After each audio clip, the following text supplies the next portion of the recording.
To set an alarm on your Google Pixel phone, we'll first find the Clock app.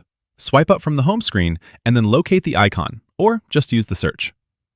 Once you're in the Clock app, look for the Alarms tab on the bottom left and choose that.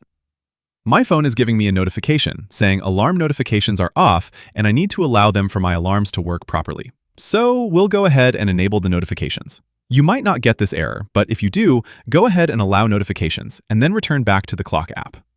Once you're in the Clock app and on the Alarms tab, you can tap any existing alarms to edit those. Use the toggles to turn alarms on and off, or tap the big plus icon to create a new alarm. Creating alarms is pretty straightforward, and you'll simply choose the time for the alarm and hit OK. To further adjust your alarm, you can tap it in your list of alarms. Just tap the middle and not the toggle part of it. There's quite a few things you can customize with your alarms. You can set an alarm to go off on particular days, for example, and you can give your alarms custom names to help differentiate them.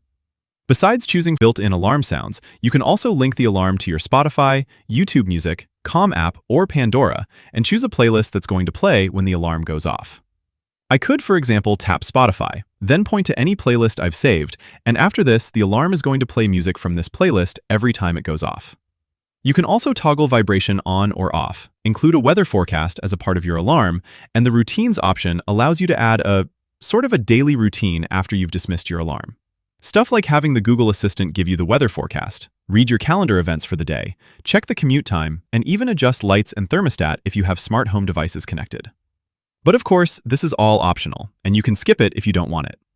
And that's alarms on your Pixel phone. Subscribe for more, leave a comment if you have questions, and I'll see you all in another video.